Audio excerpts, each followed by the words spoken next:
It was Sunday morning, November 13th, 2022. Dylan Mortenson's phone inactivity between 2:13 a.m. and 3:51 a.m. gives us reason to question the time of 2:13 a.m., which was the time when Kaylee and Madison's private driver returned Dylan's 2:10 a.m. text, asking him if he was still driving.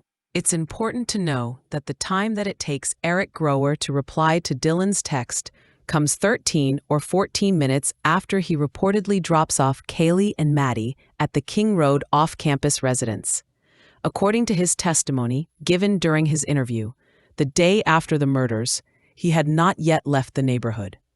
We will play clips of his interview and synthesize this with other occurrences in order to make contextual sense of it all.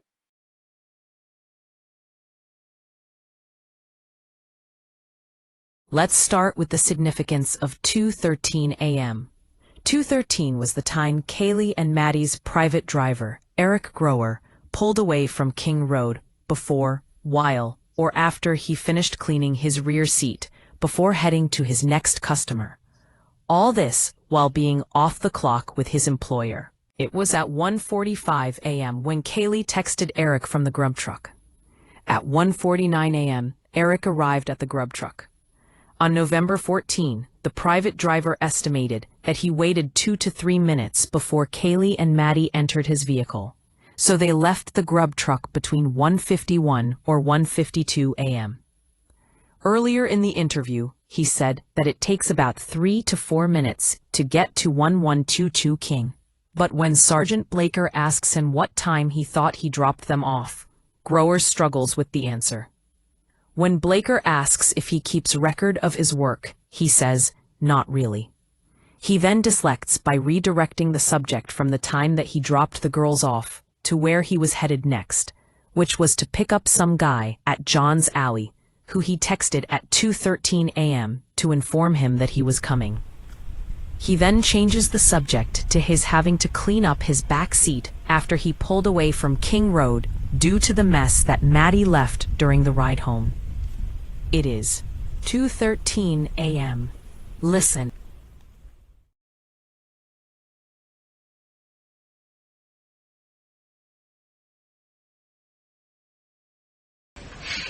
Did you pick anyone else up that night and drop them off in that area after Kaylee and Maddie?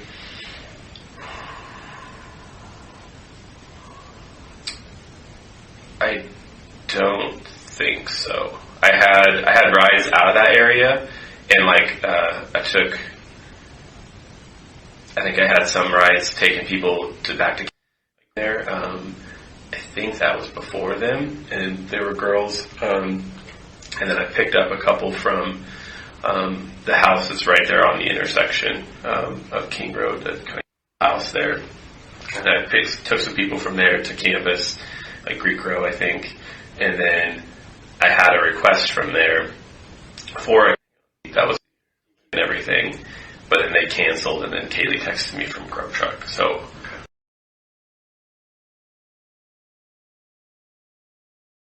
The question was, did you pick anyone else up that night and drop them off in that area after Kaylee and Maddie? To which Eric failed to answer. Instead of addressing Blaker's question, he tells us things that may have taken place before he dropped Kaylee and Maddie, so that we now need to know exactly when it was when Maddie and Kaylee were dropped off, and what did this look like? I don't know if it's for sure the same person. What time do you think you dropped them off at their place? Probably like hang on, let's see here. You keep track of that? Not really, but I had a ride right after. I was going to go pick up a guy at the alley, and I texted him that I was headed his way at 2:13.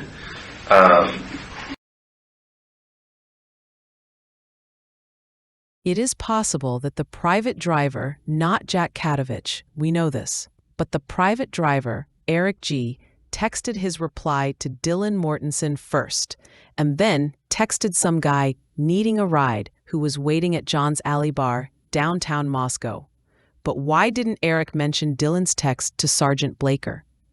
But it doesn't end here. Eric feels the need to give us more information. You keep track of that? Not really, but I had a ride right after. I was going to go pick up a guy at the alley, and I texted him that I was headed his way at 2:13. I had Maddie spilled some grub truck on the back seat, so when I pulled out of King Street, I just pulled right next to those apartments and cleaned off the seat real quick before I headed that way. Okay. I'm thinking I probably texted him about the time I was either pulling out or was on Taylor there. So not right after you dropped Not like Kaylee and Maddie off. Yeah, not like immediate, but I probably dropped him off around 1:55, 2, somewhere in there.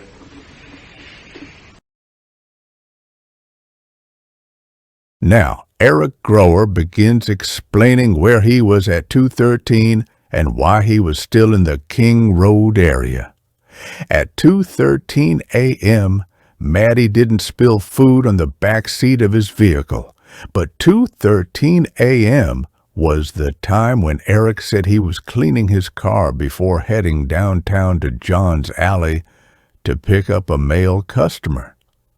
Did Dylan text Eric Grower to see if he was driving while arranging a ride for some male located at John's Alley bar wanting to come back to the King Road area? If so, who might that person be needing a ride from downtown at 2:13 a.m.?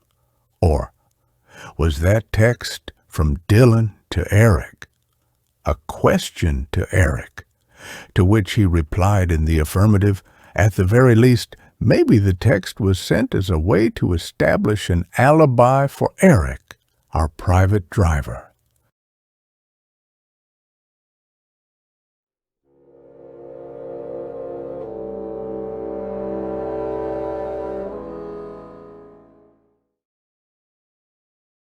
I'd say Kaylee was pretty normal.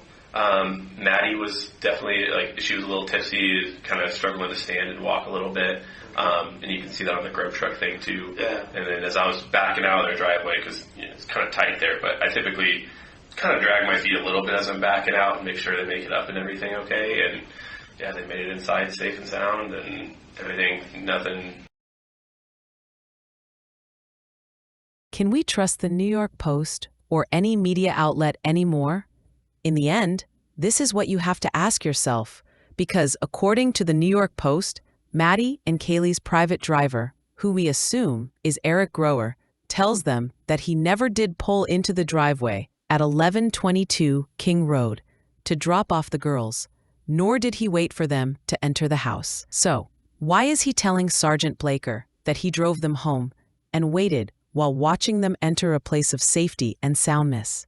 On December 23rd, I guess there was no more of a reason to portray himself as the dutiful private driver. After all, somebody must have informed him that the police were eyeballing Bryan Kohberger. Now ask yourself once more, can we trust all that legacy media outlets tell us?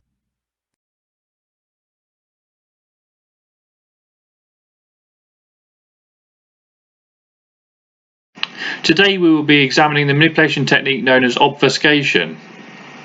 Obfuscation is the act of making something confusing or difficult to understand. People who use this technique will often use long scientific sounding words or jargon to confuse and bamboozle the audience. One useful benefit of this technique is that it can potentially bring an argument or debate to an early finish, usually from the boredom experienced by the listener. Did you see anything weird in the area before you left? Mm-hmm. Yeah, there was I'm trying to remember if that was last night or not. There was right as you come up you're heading to the Queens and you go turn right into their driveway. There's a car parked there and there's kind of a pile of stuff on the road, and one thing was a shoe, and I didn't pull in. I think that might have been Friday night. Okay. And because I won't pull in. I don't want to run over whoever's shoe. I think I was pulled in the driveway and backing out when they were walking up. Okay. So I don't think that was the same night.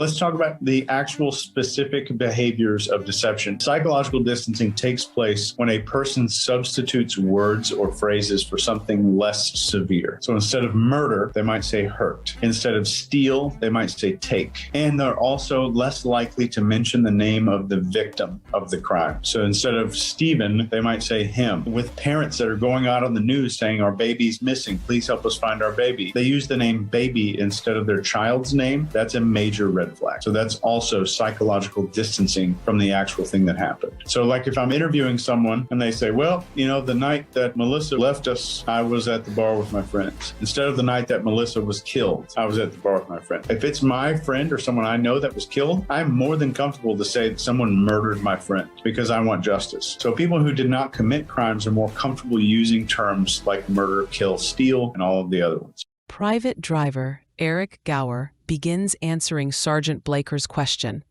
"Do you regularly pick up from that house?" Then demonstrates a unique pattern of psychological distancing by first redirecting the focus to another house on King Street. Do you regularly pick people up from that house? Yeah, that house, and like kind of at the top of King Street there on the left. Those are my two popular ones over there.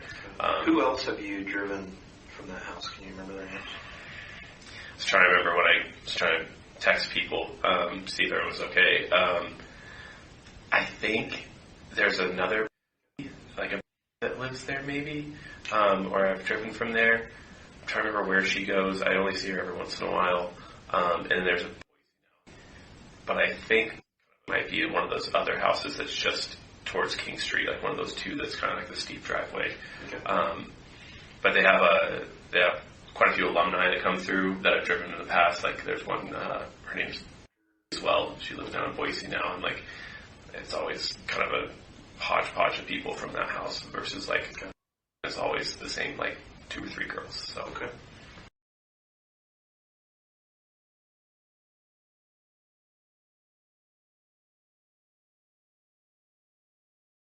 Blaker asks Eric, "Who else have you driven from that house there?" There are 2 main questions that Blaker repeatedly asks, and you want to know as well. Who else have you driven from that house? And what time did you drop off Kaylee and Maddie after picking them up from the grub truck? To the former, Eric avoids mentioning Dylan Mortensen. He fails to mention that she texted him at 2:10 a.m. that Sunday morning, which he replied to at 2:13 a.m. and 0 seconds. So why doesn't Eric mention Dylan or Dylan's 2:13 text? Saturday.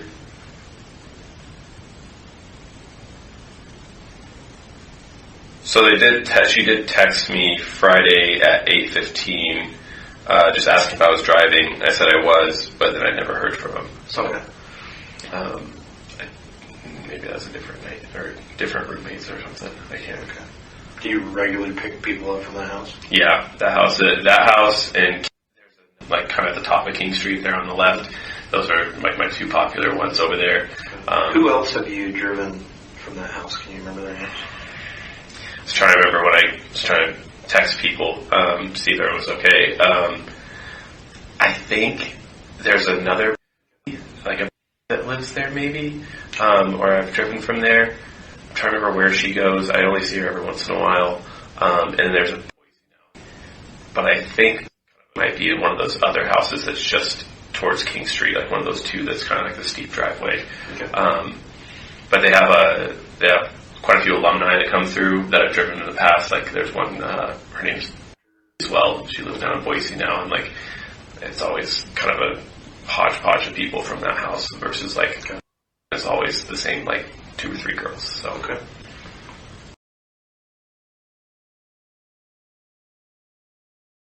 We have just witnessed a statement that avoids answering the question truthfully and thoroughly, instead taking the listener's attention a couple of houses away from the crime scene, into the past, and then maneuvering it 5 hours away from the location where the crimes did occur.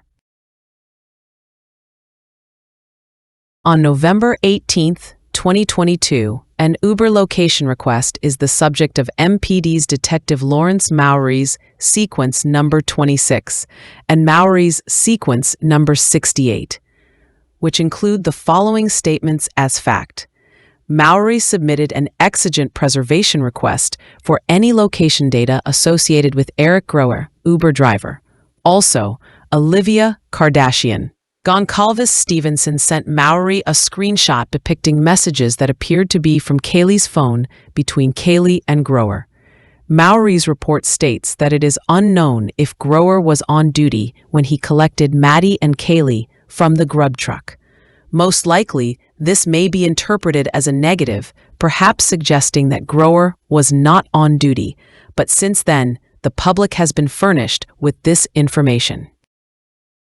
Uber records show that Grower's location was known and recorded until 1:15 a.m., at which time Grower goes off duty. Uber records confirm that Grower had been off duty as of 1:15 a.m. on Sunday, November 13, 2022.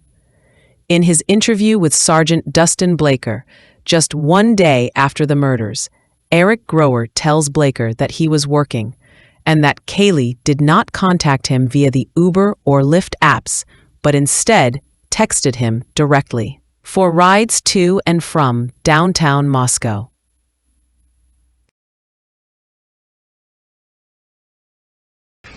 So you were obviously working Saturday night, or were you just at home? Yep, I was working. Okay, so you're out.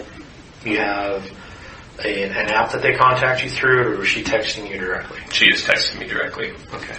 So Kaylee has your cell phone number? Mm-hmm. Yep. Eric is sensitive to where he fits into the timeline.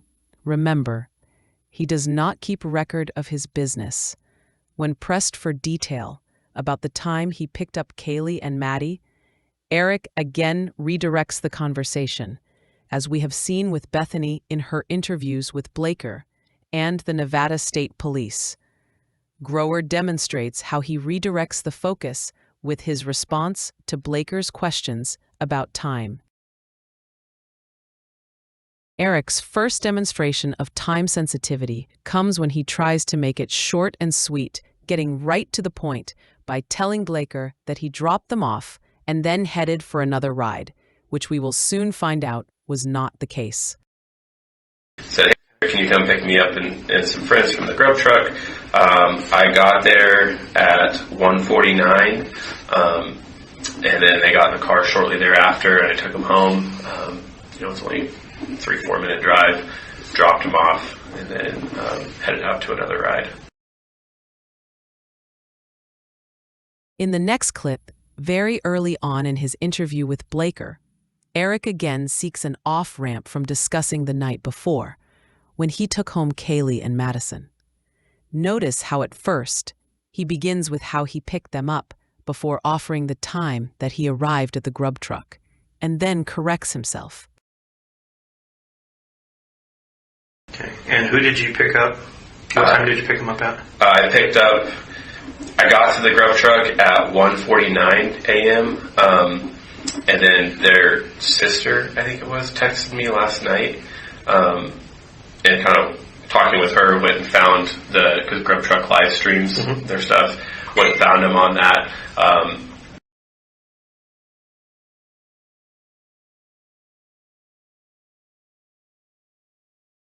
What time do you think you dropped them off at their place? Probably like 1.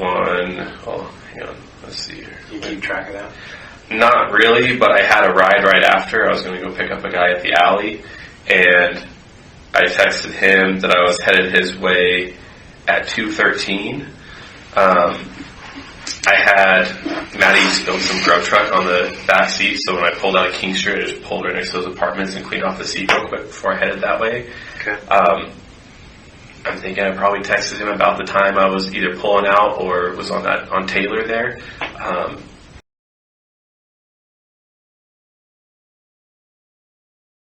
In the following audio clip from Eric Grower's interview with Dustin Blaker, you will hear Eric make the following statements. I probably dropped them off around 2 or 1:55 a.m. probably. You will then hear him say, I texted him at 2:13 a.m. that I was headed his way. They would be there in a minute, but I don't remember 100% where I was. He did not give Dustin Blaker a time when he dropped off the girls, coupled with not knowing where he was. If he had to guess what time he dropped off Maddie and Kaylee, he would guess that it was 2-ish.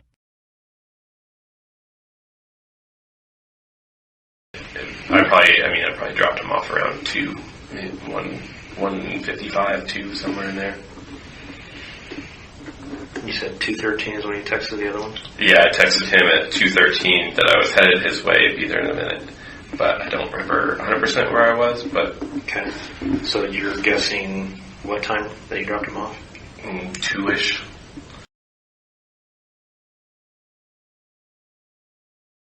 Did law enforcement ask to search the private driver's phone? Whether the MPD collected the contents of his phone with or without his consent is a question we'd like to know the answer to.